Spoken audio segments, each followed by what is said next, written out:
Good day, tokers and tokettes and non-toking lovers of liberty. It is Tuesday, October 28th, 2014, and it's got to be 420 somewhere in the world.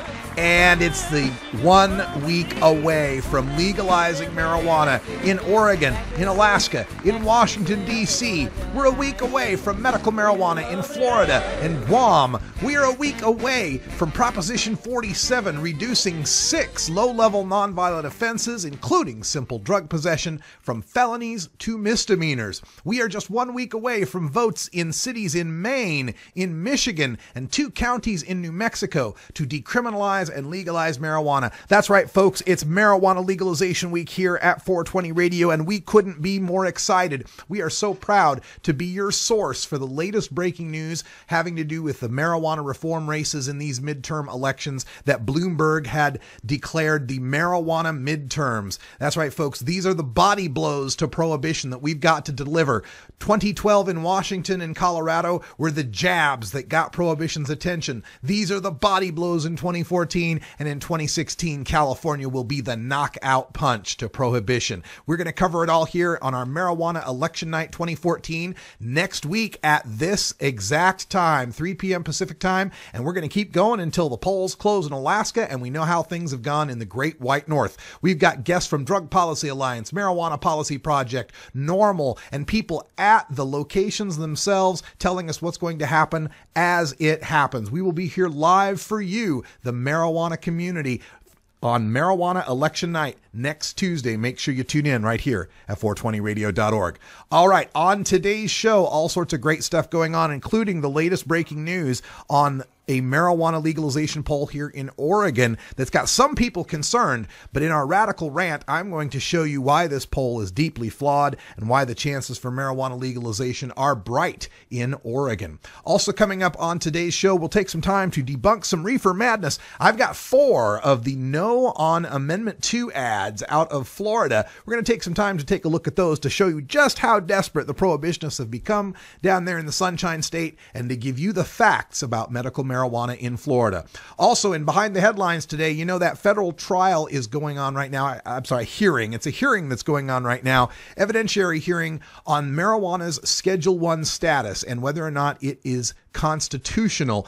Dr. Carl Hart, one of our favorite human beings in drug law reform, was on the stand and he demolished the federal attorney's attempts to short circuit this case that could very well decide before Halloween whether or not Schedule 1 is constitutional and whether or not federal prohibition is invalidated. What a wonderful treat that would be for Halloween. We'll give you all of that plus more, including in drug war data mining. We're going to take a look at the true cost of prohibition, a little country called Mexico just south of us, and some of the devastating statistics that occur because we refuse to regulate our drug trade. All that coming up. Plus, in hour 2, Toker Talk Radio, we're going to take a look at the one case. There actually is one case of a guy who gave marijuana for Halloween candy, but it's not exactly what you would think it is. Jacob Sullum from Reasons got that information for us.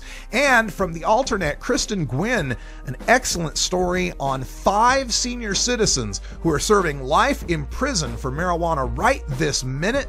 We'll talk all about that in hour 2. Plus, take your calls at 971-533-7111. It's the Russ Belville Show. It's legalization week. We're excited, and we'll be right back.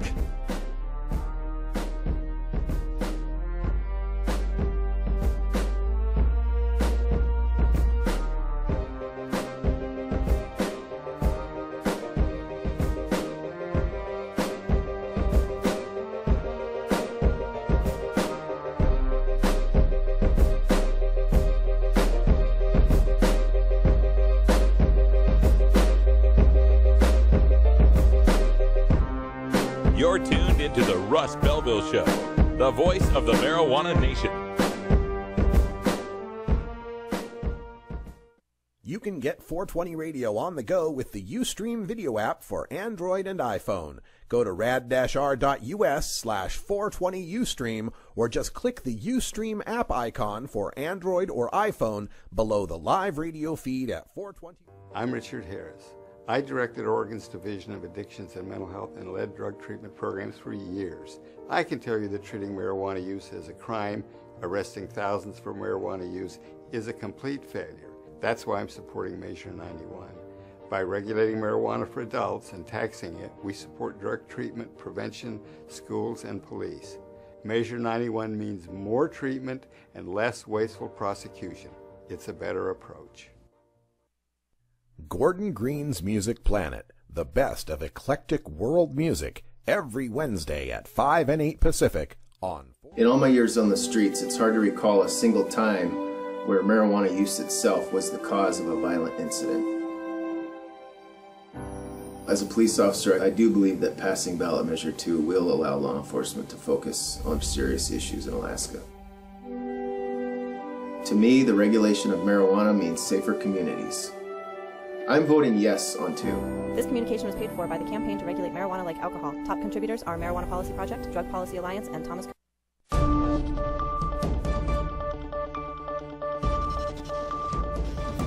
It's time for the 420 Radio News, covering the latest headlines in consumer cannabis, medical marijuana, and industrial hemp.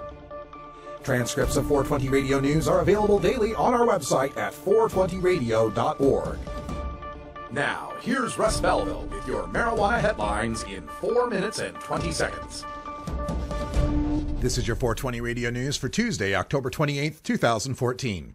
Denver police and federal agents on Tuesday morning raided multiple marijuana growing operations across Denver. At one site, a Denver police officer was seen in a blue hazmat suit entering a building on North Bryant Street. The officer's suit reeked of marijuana. He told the Denver Post that he and other police were executing a search warrant and that several were being executed around town. James Goff, group supervisor of the Drug Enforcement Administration's Special Support Unit in Denver, offered little comment about the operation. The Denver Police Department announced on Twitter that area law enforcement agencies were conducting an ongoing investigation into illegal drug activity, but said no further information was available. Oregon voters are closely divided about passing a measure that would legalize recreational marijuana in the state, according to a new poll conducted for the Oregonian and KGW. The October 26-27 survey of 403 likely voters found that 44% backed the legalization measure, while 46% were opposed. Another 7% were unsure, and 2% would not say. The difference between the yes and no sides is well within the margins of error of 5 percentage points. The new poll showed a lower level of support for the measure than an October 8th through 11th survey taken for Oregon Public Broadcasting and Fox 12 that showed 52% supported Measure 91 and 41% opposed. All told, 56% of voters aged 18 to 34 said they would back Measure 91, as did 55% of those aged 35 to 50. But voters aged 51 to 64 opposed it 42 to 47%, and seniors were strongly against it, 39% to 54%.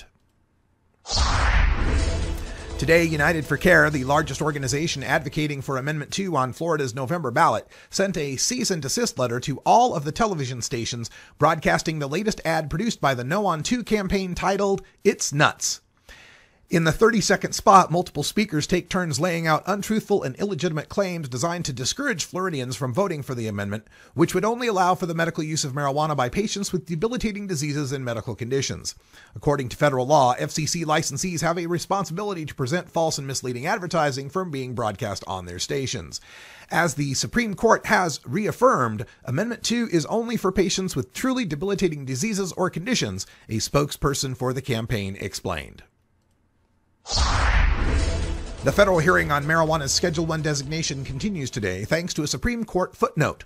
Attorneys for the government tried 4 times to have the testimony from prominent drug research doctors suppressed, but the judge said in court, quote, "If the Supreme Court had not dropped footnote 37 in the Raich case, I might not deny the motion," end quote. The Raich case is the 2005 decision that says federal law designating marijuana as a substance with, quote, "no currently accepted medical use," end quote, trumps state medical marijuana law. That footnote states, quote, "We acknowledge that evidence proffered by respondents in this case regarding the effective medical uses for marijuana, if found credible after trial, would cast serious doubt on the accuracy of the findings that require marijuana to be listed in Schedule I. Respondent's submission, if accepted, would place all homegrown medical substances beyond the reach of Congress's regulatory jurisdiction," end quote. They are unlikely first responders to Islamic militants, but heavily armed cannabis farmers who once fought against the Lebanese army are now turning their weapons against any incursions from Islamic State, the terrorist group called ISIS. It's illegal to grow or sell cannabis in Lebanon, but it's the only life these farmers in the fertile Bekaa Valley near the border with Syria have ever known. In the past, the Lebanese army would descend yearly on this area to destroy the illicit crop, leading to heavy clashes with cannabis farmers. But for the last 2 years, the army has looked the other way while they battle ISIS. Marijuana growers say they'll be the country's first line of defense against any militants coming across the border from Syria, which lies about 40 kilometers from the Bekaa Valley. Lebanon's chief of drugs enforcement, Colonel Chassan Chassandine, admits its manpower has been stretched to the limit and that the cannabis farmers can be useful despite their illegal harvesting activities. This has been your 420 Radio News for Tuesday, October 28th, 2014. I'm Russ Belville.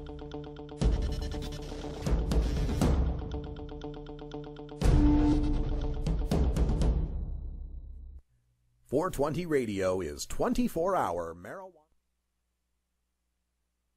The doctor has the right to prescribe OxyContin or any type of prescription like that. They should have the right to recommend medical cannabis for that same patient. In the 1980s, my mother asked me to help a friend of hers who was terribly nauseous and vomiting every single day from her treatment, and my mother begged me, since I was a young adult, could I find marijuana for this woman? And it's a crime that even all these many years later, we still have to illegally get this treatment that really makes a difference for people. The real concept is Amendment 2 would allow for medical decisions to be made by doctors instead of politicians. We're asking you to please vote yes on Amendment 2 November 4th because there are patients that need medication in this state and they deserve it. I am. I am. And I am. United for Care.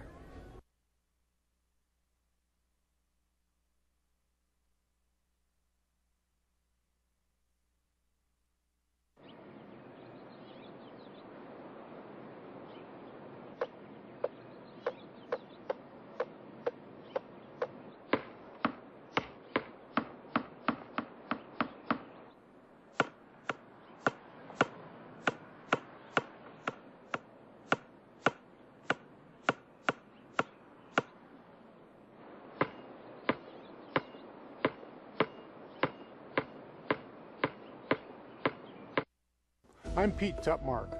I spent 33 years in law enforcement, from deputy sheriff to sergeant, working 10 hours a day protecting Oregonians. Last year in Oregon, there were 13,000 citations and arrests for marijuana. That takes time. Time better spent solving murders, rape cases, finding missing children. The system is broken. Measure 91 regulates marijuana for adults, so police have time to fight serious, violent, and unsolved crimes. It's about time.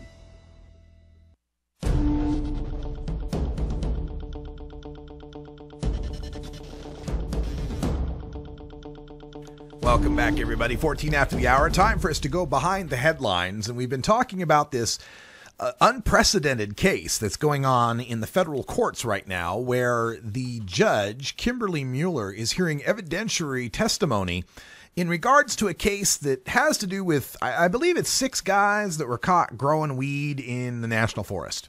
Right. So, but the gist of the case and why it's important to us isn't so much about these guys growing in the forest, spoiling lands, being the black market, whatever it might be, but whether or not the designation of marijuana as a Schedule I substance, which of course would be the law that the government is prosecuting these guys over, whether that Schedule I designation actually passes constitutional muster. The attorneys, Xenia Gilg and others who are with the Normal Legal Committee, and by the way, the next time someone asks, what has Normal ever done for legalization? You can point this out. But Xenia Gilg from Normal Legal Committee is calling on the court to recognize that the Schedule I designation violates equal protection under the Constitution. And basically, she wants to show that the Schedule I designation saying that marijuana has no medically accepted use in the United States is bunk, because there's plenty of medical accepted use in the United States. Among the submissions by the attorneys in this case is the federal government's own patent number 6630507, where it patents the use of cannabinoids as antioxidants and neuroprotectants. So this didn't get very far in previous cases, but in this case, we might have a better chance. And part of this has to do with that footnote we mentioned in the news. In the 2005 Raich case, Justice Stevens, who wrote the majority opinion in that case, 6-3 against our side, he wrote that, hey, all of this, I'm paraphrasing, this evidence that we got that says there's no medical use, if we find out later that there's medical use, then that would totally change our decision here. That's kind of what he was trying to say. So they've gotten a number of doctors up in front of the justices here, in front of the judge in this case. It's not up to the Supreme Court yet, but up to the judge in this case. And 4 times the government tried to make this not happen. They made 4 separate requests to squash this. And the judge pointed to that footnote and said, hey, this footnote said if there's new evidence, we got to take this back up again. And so we are. So some of the people who have been called to testify are guests of this show. Dr. Greg Carter up at University of Washington. He was the first to testify and gave excellent testimony to the court. But today I want to focus on Dr. Carl Hart. Now, if you don't know Dr. Carl Hart, he's an African-American gentleman with very long dreadlocked hair that he keeps tied back, but he's also a professor at Columbia University and very well renowned in his studies of drugs, drug addiction, and so forth. So, the assistant U.S. attorney who was in charge of cross-examining him was Gregory Broderick, and he got Dr. Hart on the stand, and the first thing he wanted to attack here was substance use, that marijuana is bad, okay? It's a drug that can lead to addiction. So Broderick asked Dr. Hart about the DSM-4. Now, the DSM, that's the Diagnostic and Statistical Manual of Psychiatry, has a definition of substance abuse disorder, otherwise known as addiction, right? And the attorney for the U.S., Broderick, said, hey, it's been defined by the courts. The courts have accepted that this is a drug of abuse. This is a 9% dependence rate, according to the DSM-4. So he wanted to know what Dr. Hart thought about that. Dr. Hart says, well, we've got this new version called the DSM-5, and it says tolerance and withdrawal are, quote, normal symptoms to be expected of legitimate medical cannabis use, end quote.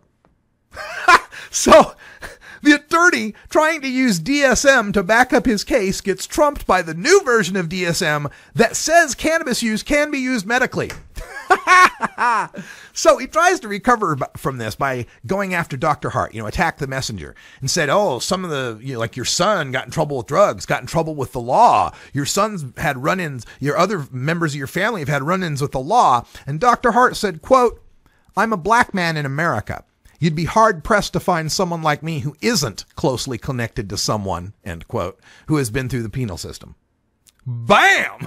Just to slam that one down. So Broderick continues trying to discredit Dr. Hart and his CV out there at Columbia, and says, well, why, if you're supposed to be this expert on medical matters, why don't you have an MD? See, Dr. Hart is a PhD in neuropsychopharmacology, not an MD. And so Dr. Hart replies, I teach at Columbia's medical school. I train doctors. Oh, wow. Wish I was there to see that. And then Broderick brought up the fact that the American Medical Association released statements calling cannabis a dangerous drug. Hart replied, quote, think about what you just said. The AMA committee reads research, such as what I conduct, to form their positions. So why would I go to them for their opinion? Oh, man. Hey, bud, let's party. I hear that Dr. Carl Hart is a bad mother. Shut your mouth. I'm just talking about Dr. Hart. We can dig it. Oh, slam dunk, man. Great work. I tell you, if we get this decision, if this is the October surprise before the legalization midterms, that Schedule 1 is found unconstitutional, my head just may explode. We're back right after this. 420 Radio, the activist radio station. The Marijuana Business Association, or MJBA, are proud sponsors of the Russ Belville Show. It is the mission of the MJBA to establish integrity and legitimacy, create common market standards, provide market intelligence, and develop best ethical business practices for participants in the emerging legal marijuana industry, including commercial hemp, medical marijuana, and recreational marijuana for adults. Learn more about the Marijuana Business Association and visit mjba.net to join today. That's mjba.net. Greenstream Radio with Grandma Cat, Tim Me, and On One from Olympia, Washington. Replaying Tuesdays at 11 Pacific on 420radio.org. Are you a hypocrite? If you live a closeted cannabis lifestyle, you are. Read about 7 people living a closeted cannabis lifestyle who are on the verge of coming out in The Hypocrites by Mara K. Eaton. Available at areyouahypocrite.net. You can purchase the book on Amazon and Barnes & Noble, also available on iTunes. Check out Mara K. Eaton on Facebook as well. Learn more at areyouahypocrite.net.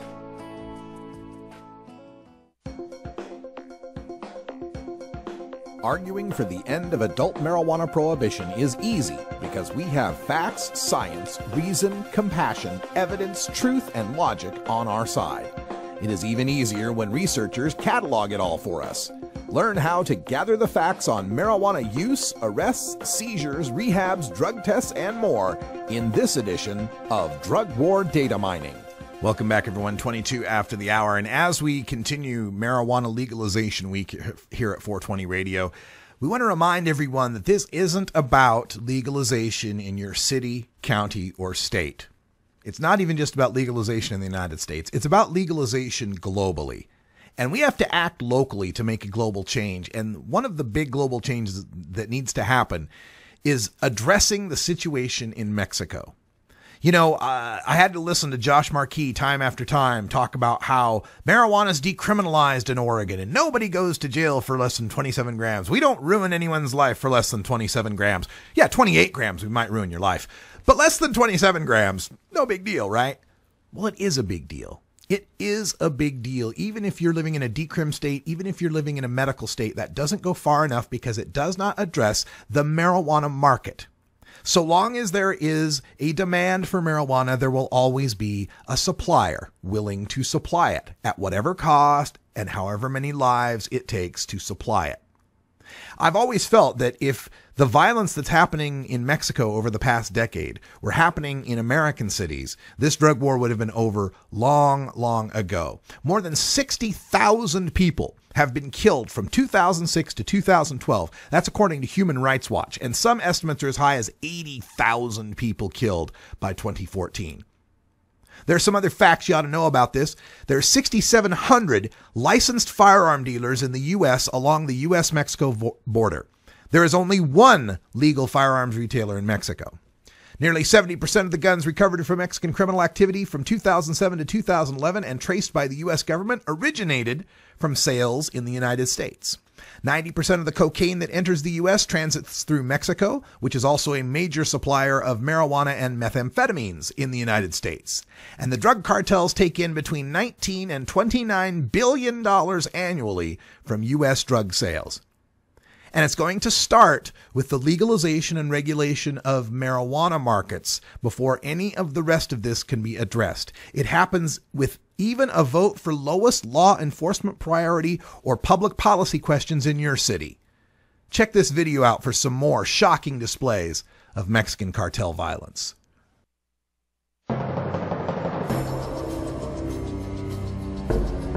Number 5.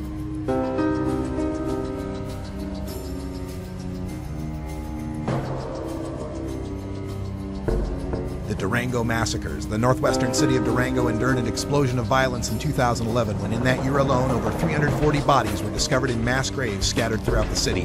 One single grave alone near an empty auto body shop contained 89 bodies. Number 4.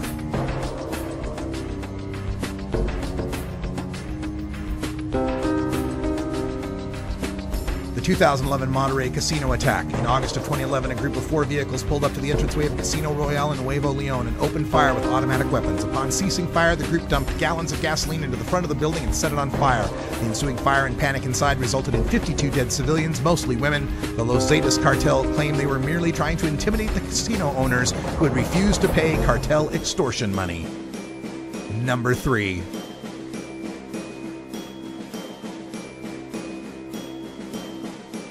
The Nuevo Laredo massacres. In mid-April 2012, 14 men who were presumed to be Los Zetas members were found chopped into pieces in a van, apparently on the orders of the Sinaloa cartel. And that wasn't all the Sinaloa cartel had planned to intimidate their rivals. A few weeks later, a further 23 bodies were discovered. Of the 23 people killed, 9 of their bodies were hanged from a bridge, to the utter horror of civilians of Nuevo Laredo. The other 14 corpses were found decapitated, with their heads stuffed in ice coolers. Number 2.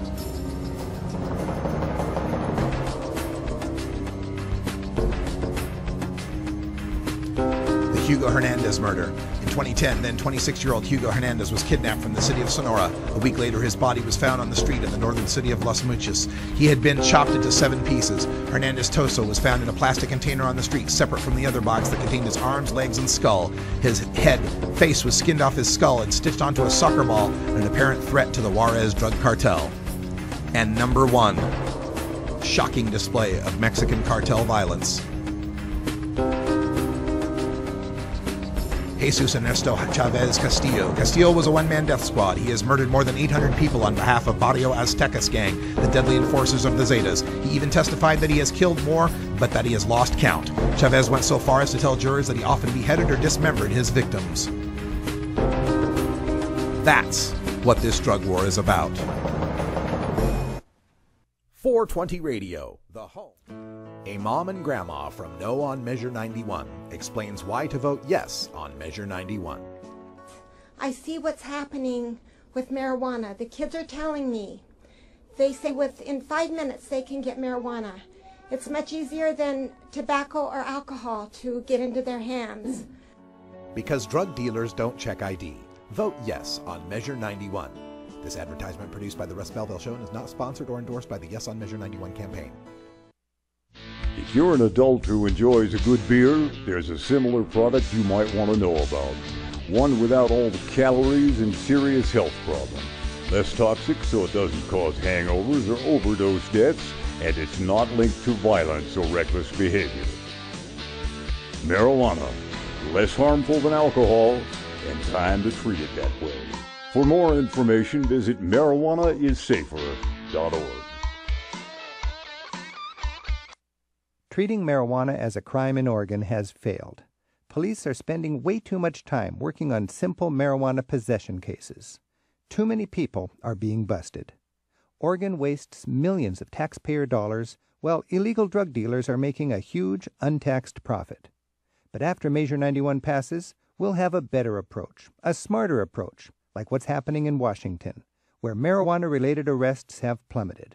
Oregon police will be able to refocus their precious and limited resources on serious crime, and Oregon's Measure 91 can save and generate millions of dollars. Oregon needs a better approach to marijuana. Vote yes on Measure 91, paid for by Yes on 91.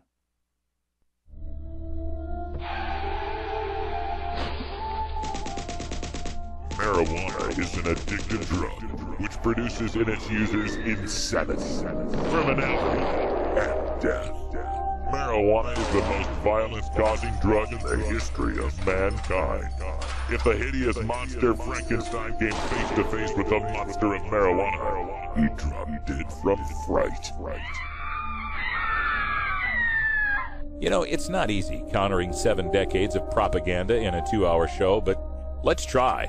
It's time for the Russ Belville Show's Reefer Madness Debunked.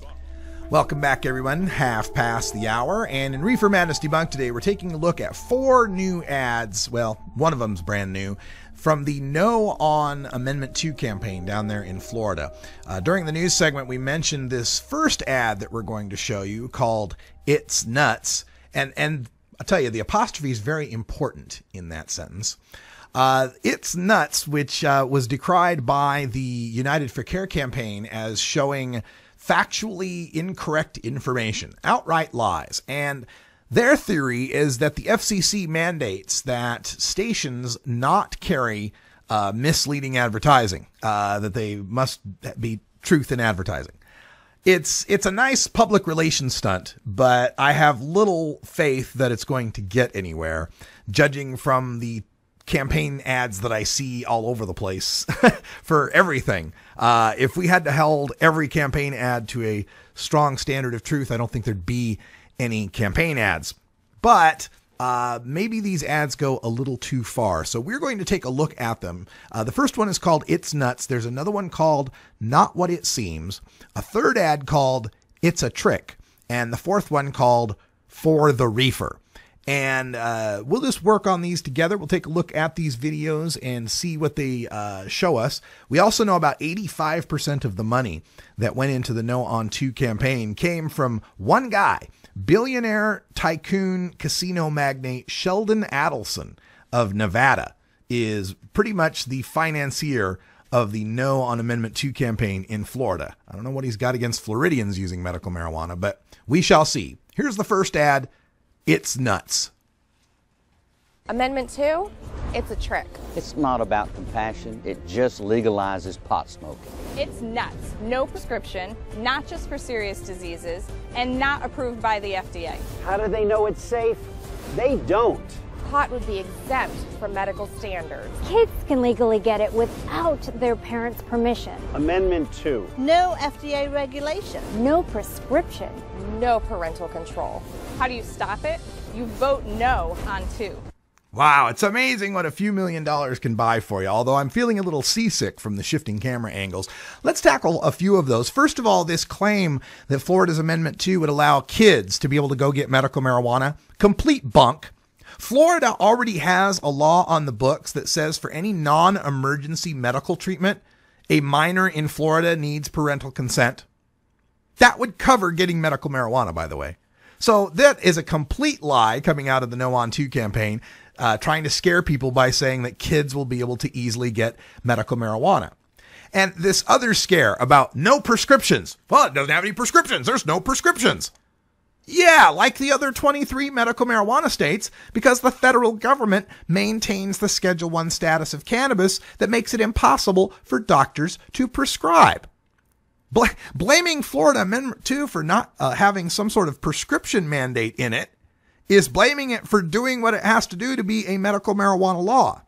Same for this no FDA approval. FDA hasn't approved of medical marijuana since California started it in 1996. What is Florida worried about? That somehow it's going to turn into a raging hellscape like Connecticut or New Mexico or Montana or Vermont or any of the other states that have medical marijuana? And this scare about it's going to legalize pot smoking. It's just going to legalize pot smoking. Completely untrue. Legal pot smoking would mean I could fly to Florida, get off the plane, and smoke pot. That's not what's going to happen. I would have to be a resident of Florida. I would have to go see a doctor. I would have to show them my medical condition, get an examination, get a recommendation, sign up with the state. That's not legalized pot smoking. Let's see what they do in this one. This is called Not What It Seems. Amendment 2 isn't what it seems. Its caregiver provision gives legal protection to marijuana dealers. Even felons and drug dealers could be caregivers. Amendment 2 caregivers don't need background checks or medical training, so what looks like a safeguard is really a loophole. Amendment 2 caregivers can't be arrested or sued if their pot hurts someone. They don't call it the Drug Dealer Protection Act, but they should. Vote no on Amendment 2. Wow. The Drug Dealer Protection Act, huh? Okay, so this is where they're attacking caregivers. And this is what we got in most medical marijuana states. Most states have this already, Florida. There's nothing to fear here. I'm a caregiver in the state of Oregon. Do I look like a drug dealer or a felon? I'm not. I've never sold marijuana in my life. This ridiculous scare tactic is this idea that because someone could become a caregiver for someone, even if they had had a limited previous encounter with the law over marijuana, they're calling those people drug dealers. So, for example, Suppose you got a husband and wife. The wife's got, oh, I don't know, Lou Gehrig's disease. And the husband, I don't know, may have been popped for growing marijuana back in the day before there was such a thing as medical marijuana so that he could take care of his wife with Lou Gehrig's disease. He would be the caregiver for the wife, despite the fact that under the eyes of the law, he'd be a convicted drug dealer or a convicted drug manufacturer or whatever the hell it might be. Again, they got nothing to stand on because they know 23 other states have this. The people overwhelmingly support allowing people to use medical marijuana in accordance with their doctor's recommendation. So they've got to resort to tricks and lies and scaremongering, trying to convince people that the people behind Amendment 2 were seriously writing this with the intent of protecting drug dealers. That like people are saying, whoa, I know, let's write a medical marijuana law and fool them into protecting drug dealers. And then those drug dealers will, what? Contribute to their political campaigns? Like drug dealers are wont to do, you know, filling out all those election forms and such. God, it just makes no sense on its face. And it's pretty shameful these are being run. Here's another one from the No on 2 people in Florida. This one's called, It's a Trick. I'm a doctor. This is my prescription pad, and you won't need it to legally buy pot under Amendment 2. Amendment 2 is a trick. It's written to make you think pot will require a prescription, like FDA-approved medications. It won't.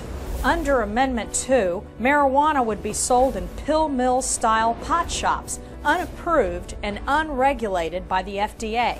Amendment 2, there's nothing medical about this marijuana. Wow. You know, if commercials had been out like this in California in 1996, I don't know if we'd have had medical marijuana. You know, everything they're saying is bunk, and we're debunking all of it. But it's really well-produced bunk. This is what a professional political campaign can bring out against you. Now, this idea that medical marijuana will be sold anywhere is also another falsehood, because the Florida Act there, the amendment, gives plenty of regulatory power to determine through zoning and other regulations where pot shops are going to be located, where dispensaries are going to be located. And again, this thing about, well, you won't need my prescription pad to be able to buy pot. Right.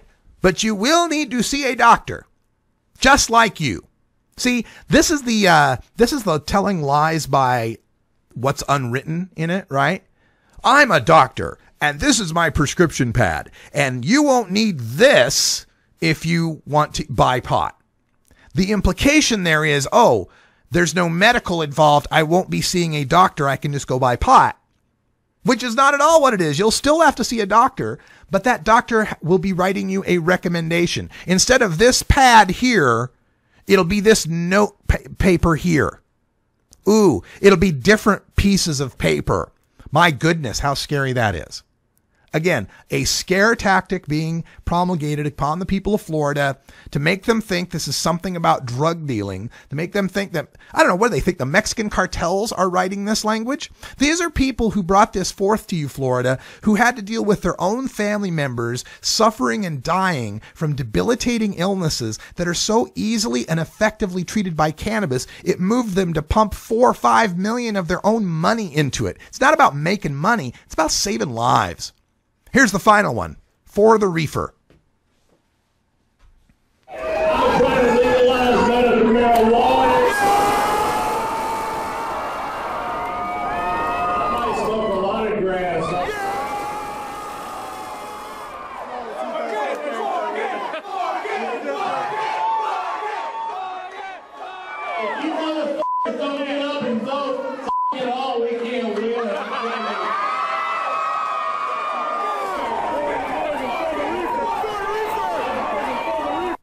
Now, the tagline on that, Amendment 2 is not medical marijuana. Amendment 2 legalizes pot. And that is a video that was shot that showed John Morgan, the man who put 4 million or 5 million of his own money into this campaign, a little bit drunk. You know, it was a campaign party, and they're trying to paint this like they painted the Howard Dean Scream moment, if you remember that election. Trying to make it seem, see, this is just about partying and fun and you know, legalizing pot.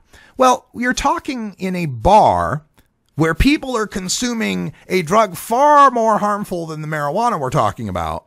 And we're talking about young people that are campaign volunteers. They'd just be just as excited and just as celebratory if they were campaigning against GMO labeling, if they were campaigning against driver's license for illegal immigrants, whatever the issue might be, you'd get the same reaction for it. The fact that people are partying and the fact that people are celebrating and cheering each other on in an election campaign doesn't mean they don't have serious compassion and serious intent to help sick and disabled people. And as far as John Morgan saying, you motherfuckers got to get out and vote, that's true. People do have to get out and vote if they want to see this passed. If they want to see people who are sick, if they want to see people who are suffering debilitating illnesses to no longer be treated as criminals and felons for merely growing a plant whose use of which, even when it's abused, is far safer than the alcohol and the OxyContin that Florida is awash in. It is so clear to me that the state of Florida runs on alcohol. I've visited the state at least 4 or 5 times in the past year and a half. The state runs on alcohol, and the state is awash in prescription opiate abuse. Those are the forces that don't want to see legalized medical marijuana in Florida. It's my hope that the people listening in Florida will be voting and encouraging everyone else they know to vote. They need 60% in Florida, and I'm not sanguine on the chances of that. I think if this had been statutory initiative, that it would have easily passed 55, 56%. But that won't cut it in an election that needs 60 for a constitutional amendment. So we need every single vote. Everyone you know in Florida needs to vote for this. I'll be calling my friends. Make sure you call yours. When we come out, we will debunk the Oregonian's latest poll on Measure 91. I'll show you why it's way off on its figures when we come back.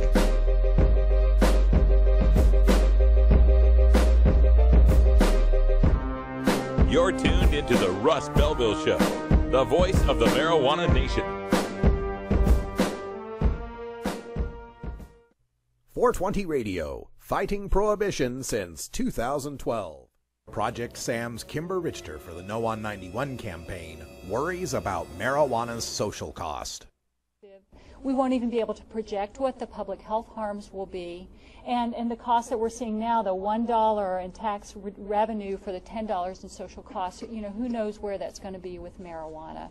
Colorado and Washington have made $45 million in tax revenue to date, yet nobody claims they've suffered $450 million in social costs. Learn the facts. Vote yes on Measure 91. This advertisement produced by the Russ Belville Show and is not sponsored or endorsed by the Yes on Measure 91 campaign.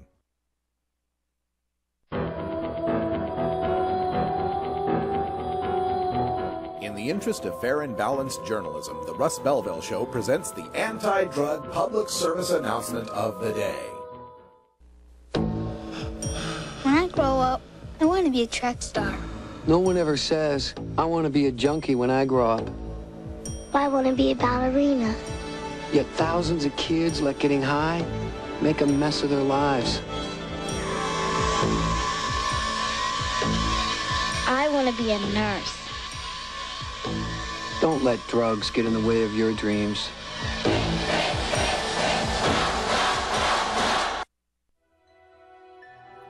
This has been the anti-drug public service announcement of the day. To cure this sort of reefer madness, listen to the Russ Belville Show every weekday on 420radio.org. New Approach Oregon is a coalition of Oregon citizens who believe that treating marijuana use as a crime has failed, costing taxpayers millions in law enforcement resources. Our approach will regulate, tax, and legalize marijuana for adults in Oregon. We can move Oregon forward and create new revenue for critical services. Visit our website at newapproachoregon.com or our page on Facebook at New Approach Oregon. Thank you. Handle the truth. Entirely legitimate topic for debate. You have offended my family. Hey, this is great, man. And you have offended a Shaolin temple. One major responsibility is to encourage people to use less drugs. I know nothing. I support a change in law. 10 federal criminal penalties for possession of up to 1 ounce of marijuana. We don't need no stinking budget. Homosexuality, immorality in general. How in the century you have slurred the meaning of the words we, the people. Be warned, this is not your mother's marijuana. You could ask yourself a question. Do I feel lucky? Well, do you, punk? I want to ask you a bunch of questions. I want to have them answered immediately. Surely you can't be serious. I am serious. And don't call me Shirley. Radical Rant.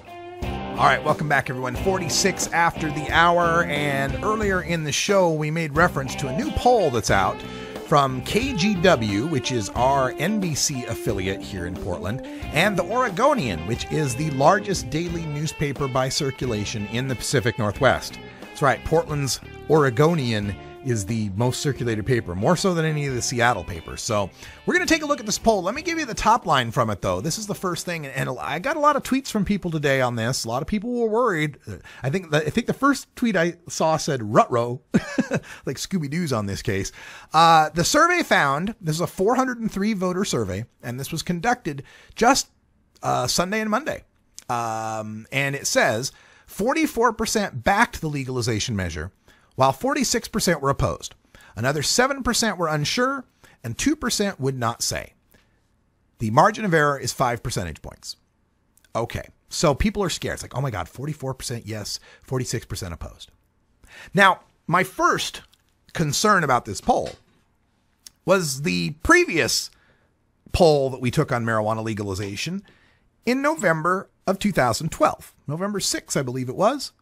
That was the OCTA 2012 measure, the Oregon Cannabis Tax Act, which was extremely pro-pot and incredibly liberal. And it got 46% of the vote. So I refuse to believe any poll that puts Measure 91 at below 46%. It initially set off my skepticism radar right off the bat. We got 46% of Oregonians who will vote for anything that has marijuana in it. So 44% yes, that seemed a little sketchy to me. So the next thing I wanted to take a look at was, who's the pollster? Some pollsters are better than others. This pollster was Elway Research, an independent polling firm in Seattle. Now, that was my second skepticism meter, because John Elway is one of the quarterbacks in NFL history I hate the most for having beaten the Packers in the Super Bowl. Now, I know he has nothing to do with Elway Research in Seattle, but the name alone is enough to make me a little bit suspicious. See, Packer mania, man. Anyway, their poll from 2012, I thought it might be interesting to look on their polls for Initiative 502. If they're a polling firm based in Seattle, they had to have polled on Initiative 502, right? Well, my good friend John Walker out there at Just Say Now on Firedog Lake blog points to an article written October 24th, 2012. This was in the Seattle Post-Intelligencer, and it was their poll on Initiative 502. And according to Elway Research, Initiative 502 is ahead 48 to 44. So they were calling 48% support for Initiative 502. And as we all know, it finished with 55% support. So they were only off, 7 points. 2 weeks away from the election. And just to see if it was, just the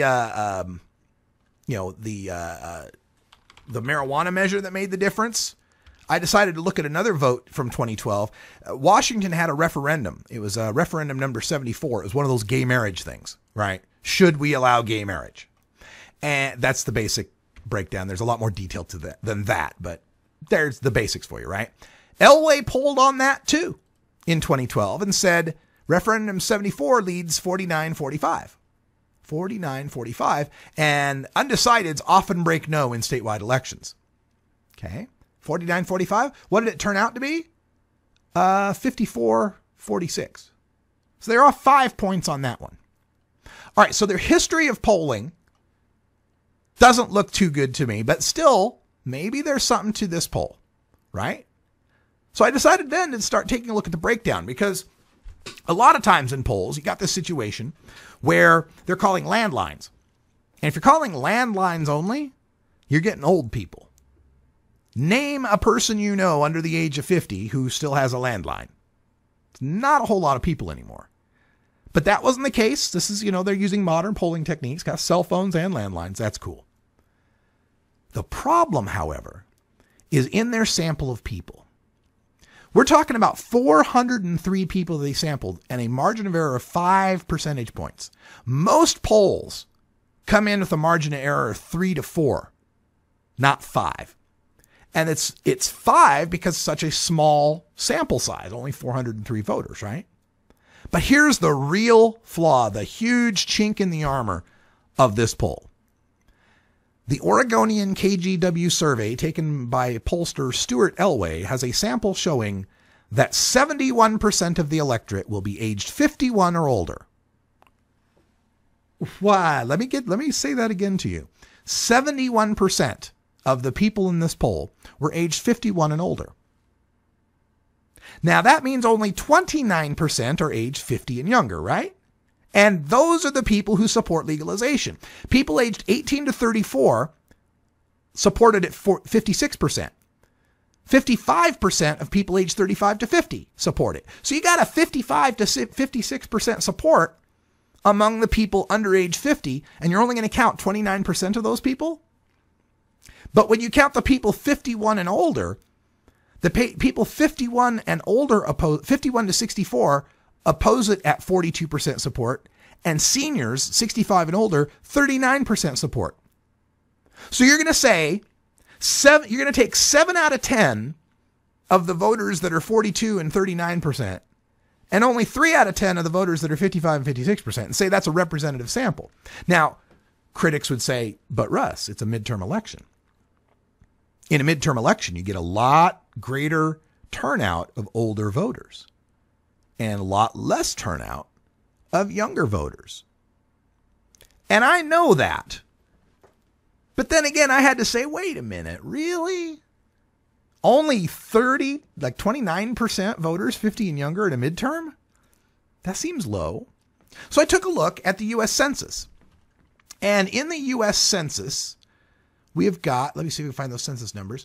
In the U.S. Census, I took a look at the 2010 midterm election stats, what they might be. And it turned out that in the midterm election, that 66.9% of all voters were aged 45 and older. Not 51 and older, 45 and older. So 2/3 of the voters are 45 and older. That would mean far less than 2/3 are 51 and older, right? Maybe 60% of the voters, maybe 62% of the voters, but whatever.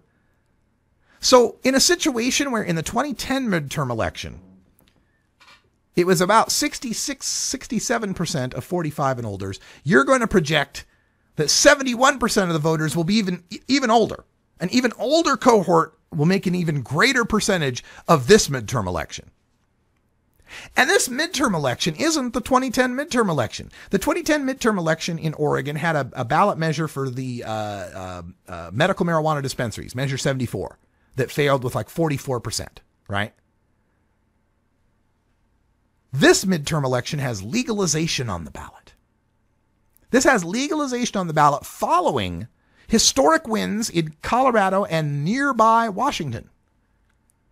So do you really think that as the young people today in Oregon, age 30 and younger, are traipsing across the bridge to Vancouver to shop at the 2 best-selling pot shops in the state, you don't think they're aware that for the simple price of a stamp and marking an oval, they could have that in their city? They could have legalization?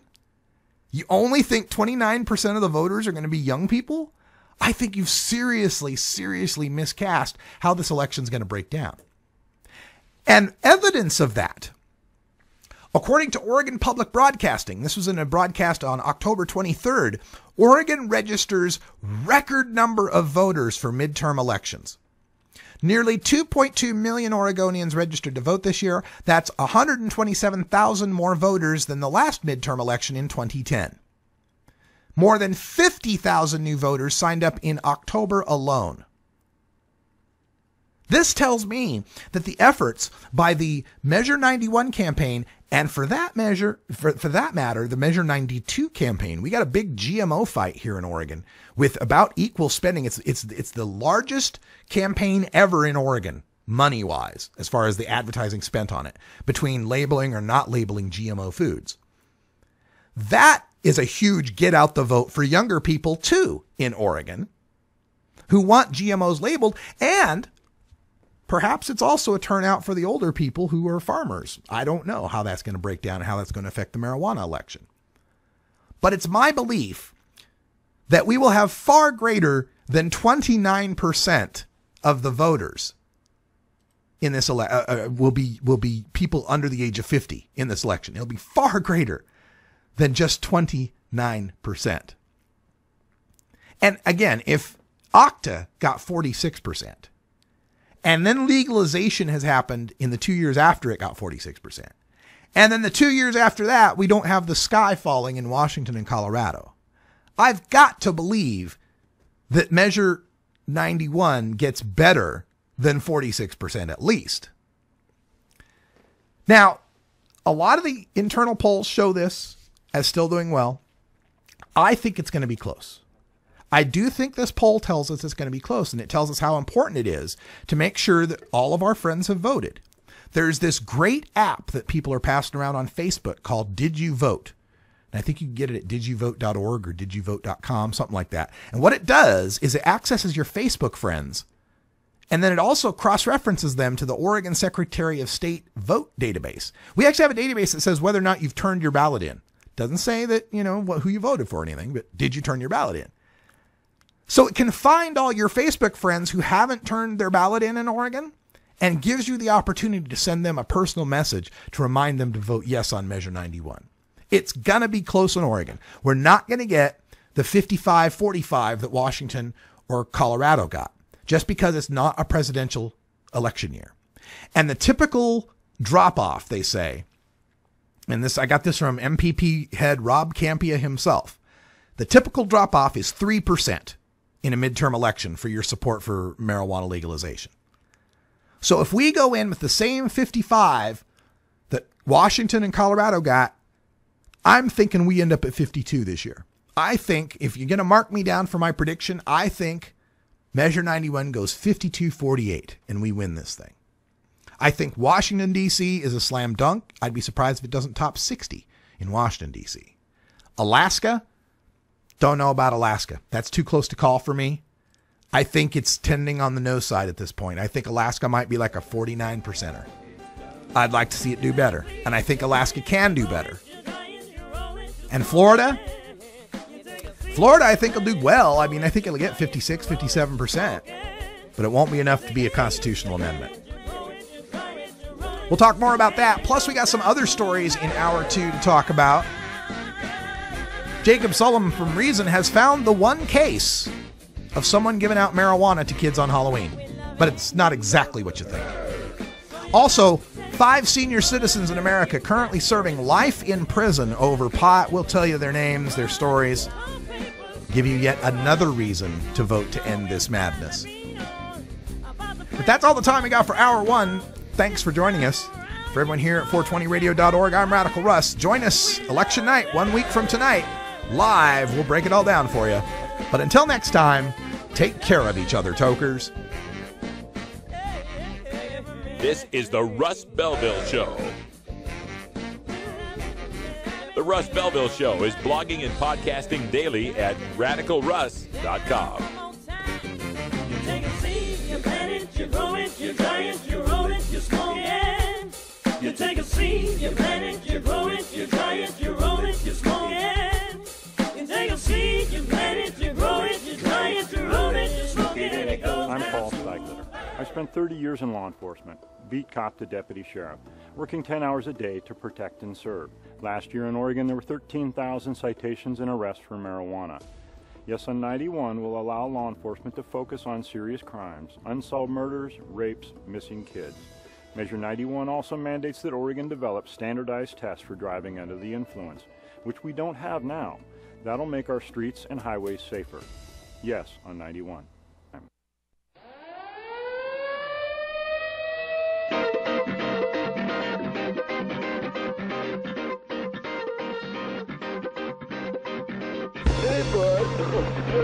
Now it's time for Toker Talk Radio, the voice of the marijuana nation. What are you people? On dope? Where you can toke. I inhale frequently. Or you can talk. I experimented with marijuana and didn't inhale. Or you can toke and talk. 10 federal criminal penalties.